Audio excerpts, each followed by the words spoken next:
일본, 미국, 중국처럼 주요 시장의 상장사들이 하나둘씩 XRP를 회사 자산으로 편입하려는 움직임이 많이 나오고 있습니다. 리플이 미국에서 소송 문제 때문에 제약을 받고 있는 동안에도 해외 기업들은 오히려 XRP 활용을 늘리면서 글로벌 입지를 키워주고 있어요. 투자자 입장에서는 당장의 시세보다는 기업들이 실제로 XRP를 어떤 방식으로 쓰고 있는지, 그게 재무 구조에 어떤 영향을 주는지를 지켜볼 필요가 있습니다. 결국 이런 흐름들이 모여서 장기적인 시장 방향을 만들어 가니까요. 또 한 번 일본에 있는 기업이 리플에 투자를 했습니다. 일본 하면 항상 SBI만 생각을 하실 텐데 이번에는 조금 의외입니다.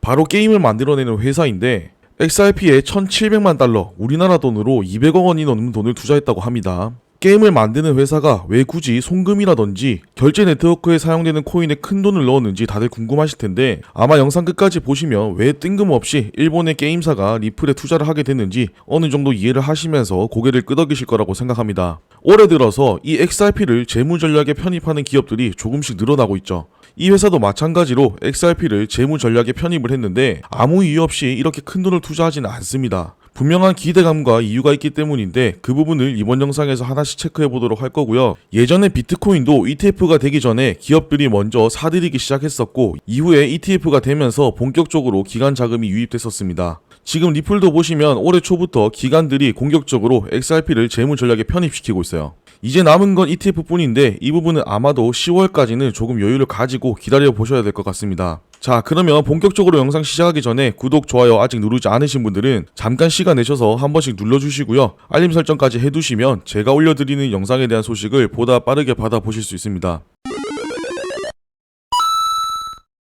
구미는 도쿄 증시에 상장된 게임사입니다. 단순히 게임만 만드는 게 아니라 블록체인과 메타버스 같은 미래 산업에도 이미 발을 담그고 있어요. 여기서 중요한 건 SBI 홀딩스와의 관계입니다. SBI는 일본에서 리플의 최대 파트너로 은행 송금망을 XRP 기반으로 바꿔나가고 있는 기업이죠. 비슷하게 한국에서도 게임사가 블록체인과 손잡은 사례가 있습니다. 다들 한 번쯤은 들어보셨을 텐데 위메이드가 위맥스 코인을 발행하면서 게임뿐만 아니라 블록체인 생태계로 발을 넓혔었습니다. 구미 역시 같은 방향을 걷고 있다는 점에서 단순한 게임사가 아니라는 걸 알 수 있습니다. 사실 구미의 암호화폐 투자는 이번이 처음이 아닙니다. 올해 초에 이미 670만 달러를 비트코인에 투자했었어요. 그리고 그걸 그냥 홀딩만 한 게 아니라 바빌론이라는 플랫폼에 스테이킹해서 안정적인 수익 또한 같이 챙겼습니다. 여기서 이 구미라는 회사가 저는 조금 스마트하다고 생각을 하게 됐는데, 지금 비트코인을 매수하는 기업들이 많죠. 근데 보통 장기 보유 목적을 가진 기업들이 대부분이에요.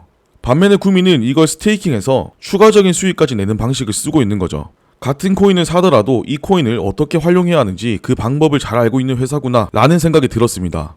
근데 올해 초 구미에서 비트코인을 매수했고 추가적으로 XRP를 선택한 이유가 뭘까요? 핵심은 SBI 홀딩스와 리플이 추진하는 국제 송금 네트워크입니다.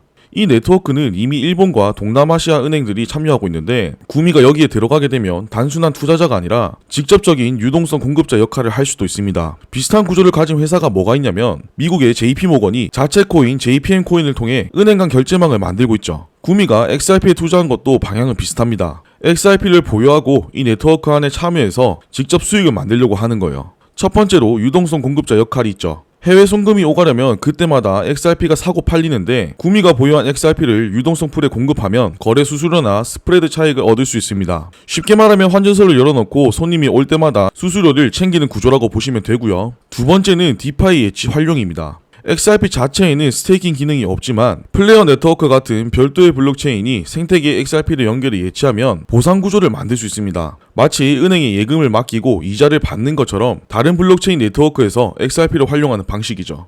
마지막 세 번째는 비용 절감 효과입니다. 구미 같은 회사가 해외 파트너와 정산하거나 글로벌 결제를 처리할 때 느려 터지고 비싼 기존 금융망을 사용하겠어요? 아니면 저렴하고 빠른 XRP 네트워크를 사용하겠어요? 당연히 XRP 네트워크를 사용하겠죠. 이 부분에 대한 비용 절감 효과는 생각보다 큽니다. 그리고 기업 입장에서는 이런 비용 절감은 이익과 직결되기 때문에 XRP 보유는 전략적으로 의미가 있는 거예요. 즉 이번 투자는 실제 비즈니스 차원에서 XRP를 활용하면 돈을 더 굴릴 수 있다는 계산이 깔린 겁니다. 구미가 공식적으로 XRP 생태계 확장에 기여하고 수익 기회를 늘리겠다고 밝힌 것도 이 맥락에서 이해하시면 될 것 같아요. 지금 구미만 이런 방식을 채택하고 있는 게 아니라는 건 앞에서도 이야기를 했죠. 최근 미국에 있는 에브리싱 블록체인이 비보파워와 손잡고 플레이어 네트워크를 활용한 XRP 전략에 참여하겠다고 발표했어요. 이 회사 CEO가 강조한 게 재미있습니다. 뭐라고 했냐면 XRP 같은 자산은 단순히 사고 파는 투기 수단이 아니라 시간이 지나면서 복리로 수익을 낼 수 있는 금융상품이 될 수 있다, 이렇게 말했어요. 예전에는 상장사가 코인을 들고 있다고 하면 투자자들이 위험하다는 반응을 많이 보였죠. 그런데 지금은 조금 다릅니다. 플레어 같은 플랫폼이 보안이나 감사, 거버넌스 같은 조건을 맞춰주니까 오히려 기업들이 정식 재무 전략의 한 부분으로 받아들이기 시작한 겁니다. 중국 기업들도 XRP 도입에 나서고 있습니다. 웹스 인터내셔널, 트라이던트 디지털, 네이처스 미라클 같은 회사들이 이미 재무 전략에 XRP를 넣겠다고 발표했어요. 중국은 원래 알리페이, 위챗페이 같은 글로벌 결제 시스템으로 시장을 장악하려고 했었죠. 그런 나라에서 중견 기업들까지 XRP를 채택하기 시작했다는 건 국경 간 결제에서 XRP가 점점 실제 옵션으로 자리 잡고 있다는 뜻이기도 합니다. 구미는 이번에 25억엔 약 237억 원의 규모의 XRP를 매수할 계획이라고 밝혔습니다. 중요한 건 한 번에 몰아서 사는 게 아니라 2025년 9월부터 내년 2월까지 5개월 동안 분할 매수한다는 점이에요. 이 부분은 우리가 어떤 종목을 매수할 때도 많이 쓰는 분할 매수 전략이죠. 가격이 오르든 내리든 일정한 비율로 나눠서 매수하여 평균 매입 단가를 안정적으로 맞추려는 겁니다. 기업에서 이런 전략을 쓰고 있다는 건 단기 차익이 아니라 장기 보유를 전제로 한 움직임이라는 걸 알 수 있어요. 일본, 미국, 중국처럼 주요 시장의 상장사들이 하나둘씩 XRP를 회사 자산으로 편입하려는 움직임이 많이 나오고 있습니다.